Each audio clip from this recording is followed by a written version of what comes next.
All right, we're going to go through every single one of the boards that you guys troubleshot the other day during the practical lab test, number 2 for AVT 145. I'm going to go through this, so this is top secret for next year. Apparently you guys all took the lab. If you haven't took the lab already, practical, please leave. I'm going to start out with pin letter A, then we're going to go through E. Real quick, just some tips, some pointers. Everybody did really well.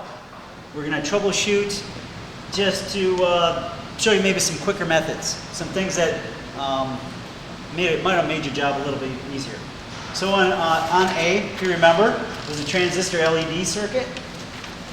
I'm laid out. I got my good one and my bad one. So I obviously are going to use my eyes to see what is wrong.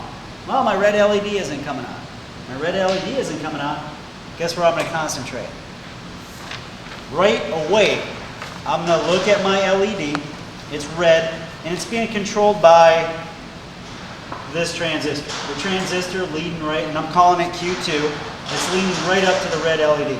I got a base, collector, and emitter. And that's where I'm going to go. I'm going to zoom in on it, and I'm going to compare the good one to the bad one. A meter's not going to do me much good, really. I mean, it won't tell you enough whether it's good or bad. I'm going to go right to my scope.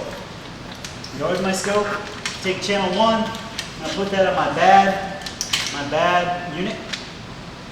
One thing I did notice that folks, you want to make sure that you're tied into the correct ground. The correct ground in this case would be where 2N 3904 emitters are tied together. That would make my best ground, right? Best ground. So all I'm going to do is I'm going to tie in right to Q9304's emitter. That's my ground. So I'm going to look at my schematic, and it shows that my emitter is on the right side right here. So I'm going to go in and plug away my scope. I already set it up per our earlier video. Now I'm going to go to Q1's base. That's what I want to know. So Q1's base, I look at my print, and it is right hard to get to. Right. So I'm going to my emitter. This is on my base to emitter, and I can look at my scope after I compare with my good one. I'm going to do the exact same setup. I'm going to go emitter. Boom. And then I'm going to go right to my base. I'm going to hit auto for your ends to see what she does. No signal found, it says. So I'm turning on channel 1 and 2 manually, and I'm going to I see something happening, right? On my yellow. On my blue, I don't see anything. So I'm going to run through my scale, and I'm going to go I need them to both be exactly the same. So I'm going to run through, and I'm going to go 10 volts here, just to see if I see movement. And I got to have them, again, both must be the same value. And I see them bouncing around. That's good news. So if I see them bouncing around, now I'm going to adjust my scale. Time delay, time delay. I'm going to go one direction, and I like to go direction until it says at limit. And I don't see too much, so I'm going to go the other way. And you got a delay. I'm going to wait. And I'm starting to see something now. I'm starting to see some action here. I'm going to scroll down a little bit more. Delay, delay, and I see them working.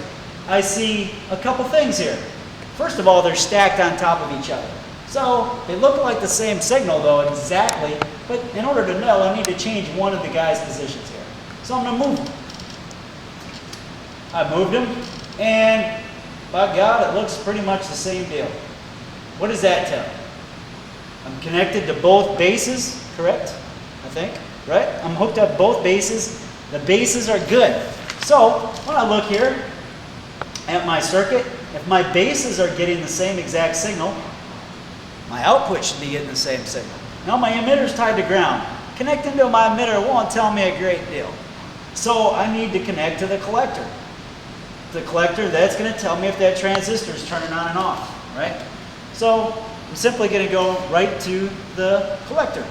The collector is one more over. I'm going to move from the base. Go to the collector. Oh, And then this guy, I'm going to move him. All right. On the collector, I shouldn't have to move anything too much. They're both 10 volts here. And I'm looking and I'm seeing the blue is changing, but the yellow is not changing. I'm going to zoom in a little bit. I'm at 10 volts. I'm going to bring it 5 volts. So actually, I'm going to go to 2 volts. As long as I do them both the same. So both bases are getting the exact same signal, but nothing's happening at the collector. What could that be? All right. So when I look at my schematic, everything on the base is good. That means what we saw is the charging. We're seeing the charging and discharging of the capacitor. Right? So if I look here at my base, I got 9 volts. I got 100K resistor charging the cap and then discharging into the base. We know those work. What I don't see is anything happening on the collector, on the other side of the cap. There you have power running through an LED, running through a resistor. So really, it leaves me only a couple items, a resistor and an LED. So knowing that resistors rarely burn out, or if they do burn out, they're usually charcoal, then it must be the LED. So I am going to look at the LED right off the bat. Oh man, I had both out for a second. I had to give it the old wiggle. All right. So now, yikes. There we go. So now I'm going to go ahead and pull that LED and check it. So I'm going to kill power. And I'm going to pull the red LED. And I'm going to use diode check. Diode check. Diode check is kind of neat for LEDs. It actually illuminates the LED, right? So I must first find out the long LED. Remember, the short bus is kind of a negative connotation, but it works for LEDs. The short bus, or the short leg of the diode, is negative. That's how I remember. Sorry, Ryan. It's my brother. I got my negative. Just kidding. I got my negative tied to the short leg, and I got my positive tied to the red leg. Now, it's giving me a beep because I'm a dummy. I forgot to put it on diode check. So I'm going to hit it, and it's giving me a beep still, but it's not illuminating. So, tells me potentially that is bad. Also, some meters will not illuminate the thing. So I want to check. I'm going to grab a LED, this one. Hopefully I can put it back in the right spot. And I'm going to compare and see if my meter is actually working or able to illuminate that LED. And lo and behold, I don't know if you can see that, it illuminates the LED. Right? So my meter is good to go to be able to test these circuits. So what I simply need to do is I'm going to double check because I don't trust myself. Negative, positive, hit it again.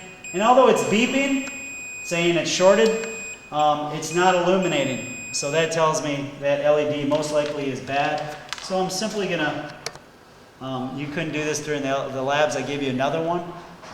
But right now what I'm going to do is I'm going to pop this puppy back in. I'm going to take the negative leg and put it in the right spot. So the negative leg going back there, positive going to the bus, positive, and negative. And then I'm going to test her out. All right, power. And there we go. This one is now totally on. There we go, starting to oscillate here. Get that load off. And you have to be really careful. Light works now. It's not oscillating because I have loose connections. Now it's working. Boy, is that crazy. But anyway, that's all you got to do. Let's see. All right, disconnect. As I shred this thing. Whoops. B, same deal, same circuit. Piece of cake. I'm going to hook in, power, ground, turn it on, and I got the same scenario, red LED. Now, most troubleshooters, or a lot of folks I know will just go, hey, replace that LED, must be it. And you're gonna find out that ain't it, right? I can tell you that right now. LED ain't it, but I'm gonna use the same scenario. I'm gonna do the exact same thing. I'm gonna plug in pin 1 right to the my ground, right to the emitter. I'm looking at my schematic, emitter, boom, emitter, boom, and then I'm gonna go right to my base again. Just chops that circuit right in half. That's where you typically want to start when you're troubleshooting. Cut the circuit in half.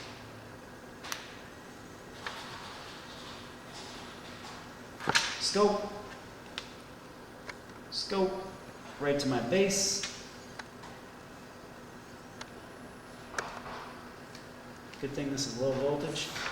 All right, I'm going to look at my circuit, and I see a similar scenario. I'm seeing 2 volts, the good one's in blue, the bad one's in yellow.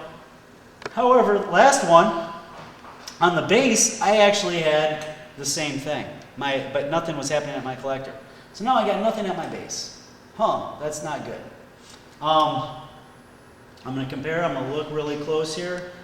Okay, and nothing. So now I'm going to keep troubleshooting, and it kind of makes sense right now that I look at it. I'm actually looking at the green. I need to go to the red. This one's on solid. It's on solid, it's not fluctuating. That is correct. It's a DC voltage since it's not fluctuating. So I'm going to pull out here. I'm now going to go to the base on the other transistor. If I can get it in there. To the base. I need to switch.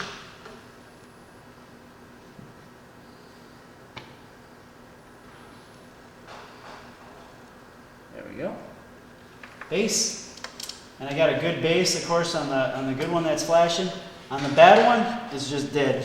It's just sitting there, again, just pure DC voltage. So now, nothing on the base. I need to follow it back up to see what's going on.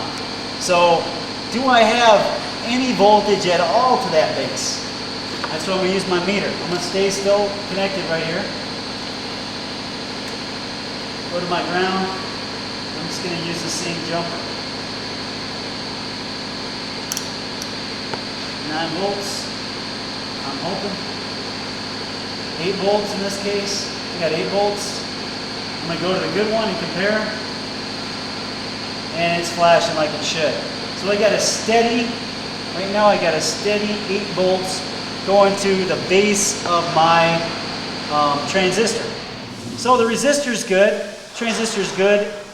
Sitting at the base is my capacitor. Am I getting any charging and discharging off that cap? That's a good question. Or perhaps there's something wrong with the transistor that it's bleeding through. So now I got to eliminate, since I know I got power, my resistor's good here. Now I need to know if the cap is good, since it's not flashing, because right now that resistor should be charging that cap, and then that should be hitting my base. There's no other parts. Transistor and capacitor, and I should be showing you that. I'm looking here, I checked for 9 volts. I'm sitting here at the base, nothing happened. It just tells me resistor is good, because 9 volts are here, but I don't have power, so either the transistor shorted or the cap's shorted, basically, or open. It's not doing anything. So I need to check those 2 parts. Kicking this off, disconnecting, I can leave that actually. I'm going to pull the cap, and I'm going to pull the transistor. Cap, transistor, and now we're going to op check those. As soon as, sorry. It's coming. Can I pause it? No, I can't. Okay, we'll just. But I can see just fine there with your paper. Oh, the paper? Yeah, where your paper was. I followed you great. So laying down. Okay. Yeah. Oh, laying down. Good, Yeah. good. Okay. Can I lay this down? You'll see. Yep. Perfect. So now I narrowed this down to 2 parts, or the board itself, right? But I'm going to go with the components. So I got my handy dandy checker. I'm going to go, first of all, I'm going to do the cap. So I go to the cap. Since this is a 10 microfarad capacitor, I am going to set this to 40 microfarads. The scale is a little bit bigger so I can see it. When I shove it in here, it doesn't matter which way I put it in. It's going to give me a reading. And remember, it's plus or minus 10%. So I'm 9 microfarads, 9.01, good to go. Right, barely, but it's still good. I'm gonna flip it around. Not that it matters, just to show you that it doesn't matter which way you put in a cap. And here, right? Doesn't matter in here. It says you're good. So, cap eliminated. Well, it leaves only one thing. But we'll check it. It's an NPN transistor. It's supposed to be, but it's not. If I look here at my numbers, it's gonna tell you that why some lousy instructor gave me the wrong part, right? It's not the right part. This is actually an SCR. But when I stick it in here, with supposed emitter base collector, it's going to show that it's big zeros. It tells you, oh, it looks like it's a bad transistor. So that would be bad. A good one, I hope we remember how to put these back together. We're going to throw this in here. I'll show you what a good one looks like. A good one's going to just have a good reading. In this case, 126, which stands for your gain. So that 126 is good, and you always compare with a good one to a bad one. And of course, this would be your bad. And that would be B. B is dead. You need a break? Keep going? All right. So,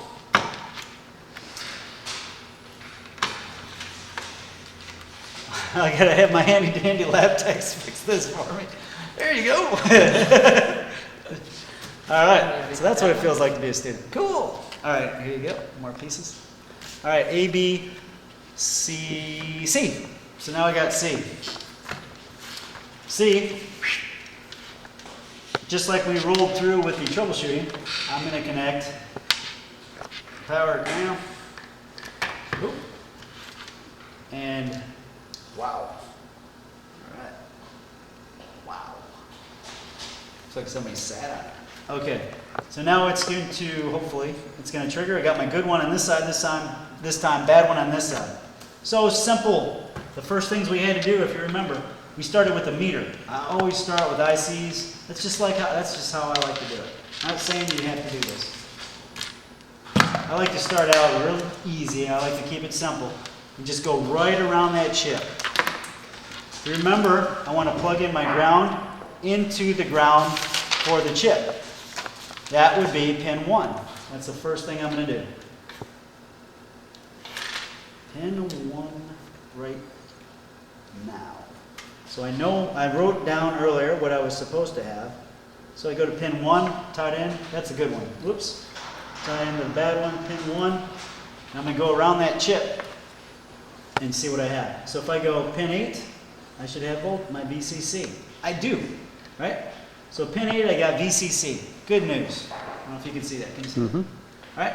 So pin 8, VCC. Then I'm going to go, I can go right around though while I'm at with the meter. What the heck? And I want to see if 2 and 3 are discharged. Ooh. 2.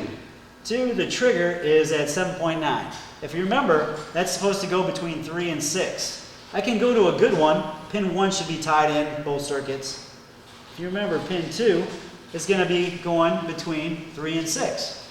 The 1/3 to 2/3. 3 being 1/3 of our 9 volts. To 6 volts being the 2/3, right? Our trigger. So, pin 2 is working. Pin 2 here is just sitting there. So if pin 2 is just sitting there at 7 volts, that tells me that the chip never goes into discharge.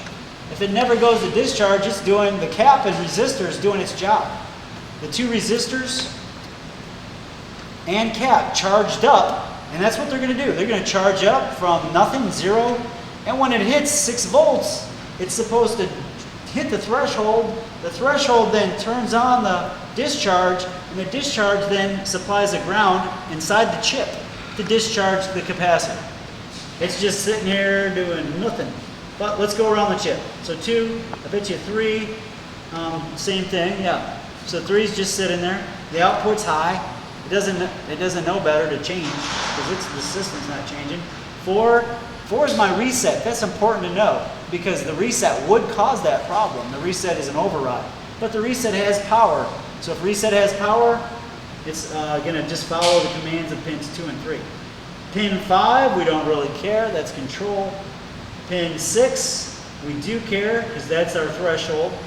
and it's just sitting there maxed out. Pin 7 is our, ooh, wait a minute. Okay, that was me. Pin 7, if I can stay on it straight, pin 7 is supposed to be supplying us a ground, and it's not. That tells me pin 7 never goes into discharge.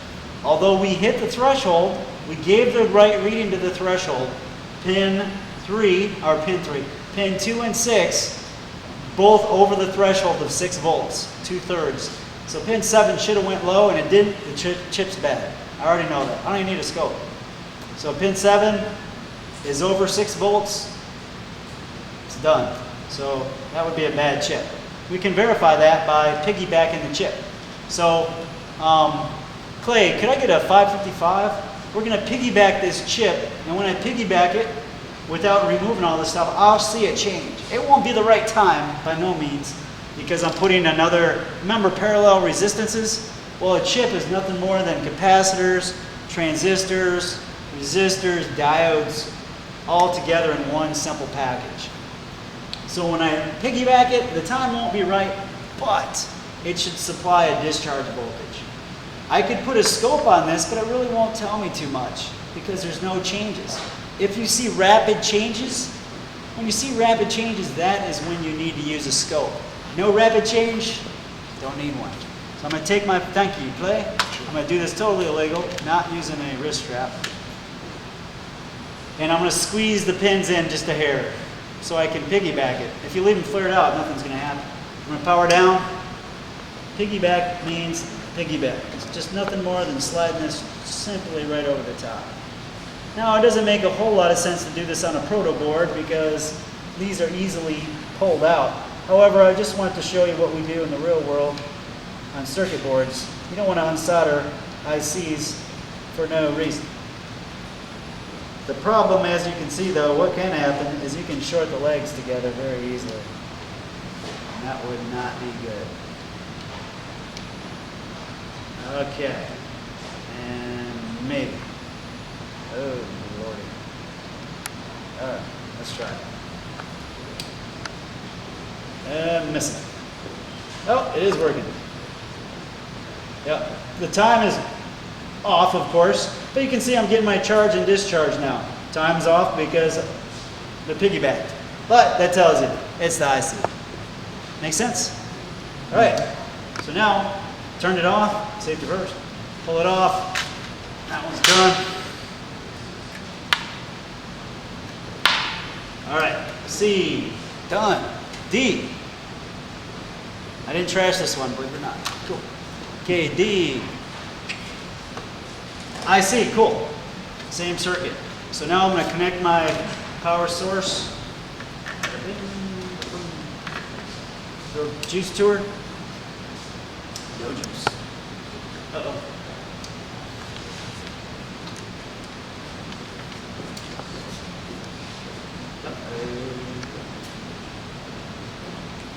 All right, troubleshooting. We're going to troubleshoot right off the bat. Power supply, nothing. All right, I don't have any lights, so let's check here. Okay, I got power. Got power here, got power. I have nothing on either chip, so man, that's where we're going to start. I'm going to look at these jumpers. Just to make sure this is all good. I'm going to pick this up a little bit, check my power source, and I got nothing there. So, I just got a bad connection here. Somebody's testing. All right, make sure that's not on the insulation. It may have been. Check in, good. Check the insulation here. All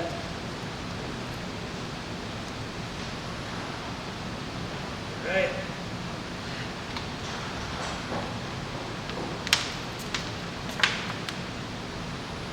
Hey, there we go. Troubleshooting done. All right. Okay, now we have power. Power's good. 2 circuits, same deal. It's a 555. I'm gonna simply go right around the chip. So I want pin 1. I'm gonna hook in.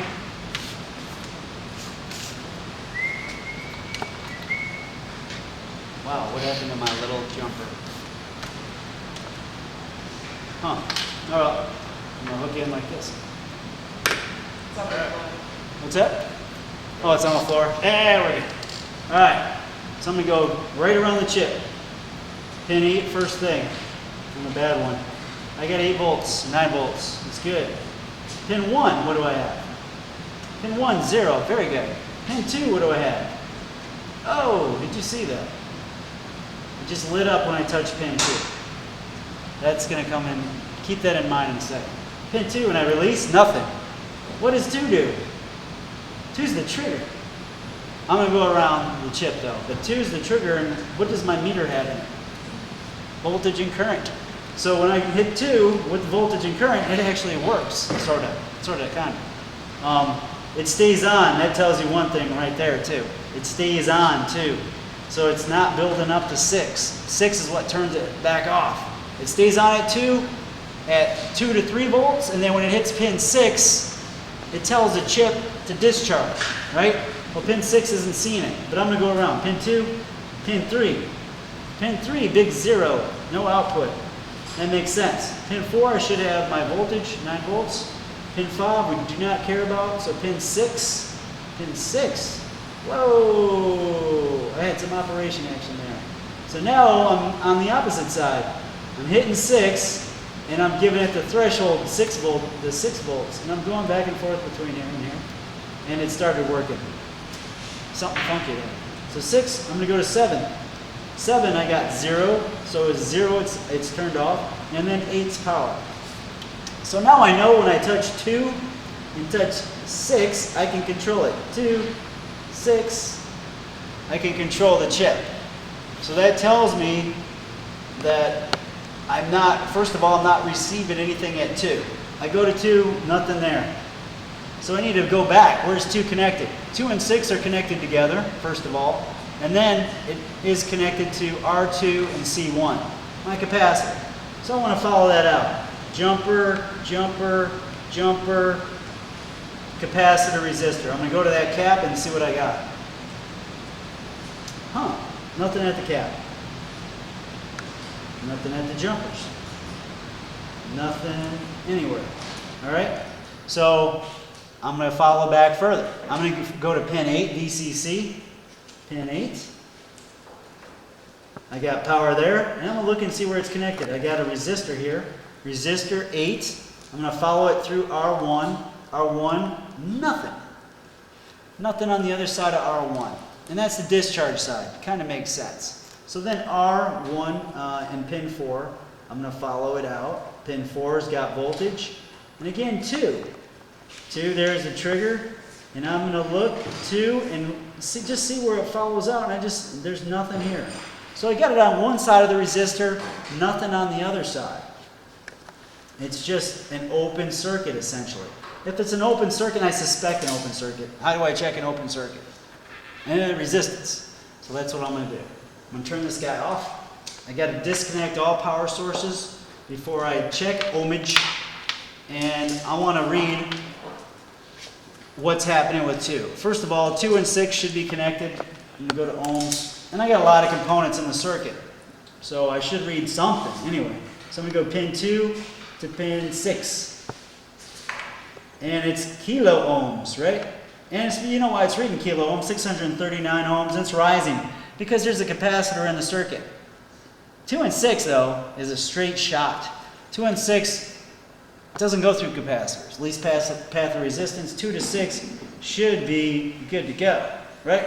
Nothing there.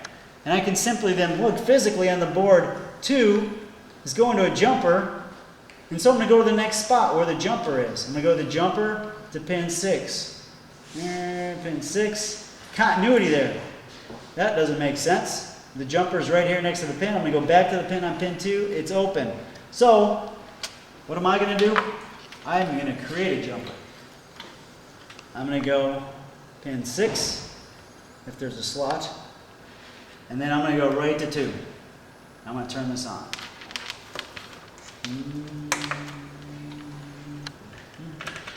2, boom, boom, power on. And then, now it's really acting weird. There we go. I'm going to touch it to 2. Hey, now it's working. It's working fine. So I got a problem with my connection between 2 and 6. That's my issue. And it's working. So that one's good. All right. And then finally, last one, I promise. E. We're back to the old school circuit. All right. See what we do. All right, got a flasher, and I got a not so good flasher. So I got red. Again, I'm going to start out with red. What's wrong with my red light? Seems like we did this one already. Good job. All right, so with the meter, it doesn't do me a lot of good in the circuit. I mean, I can check basic power and voltage, but it's a flasher.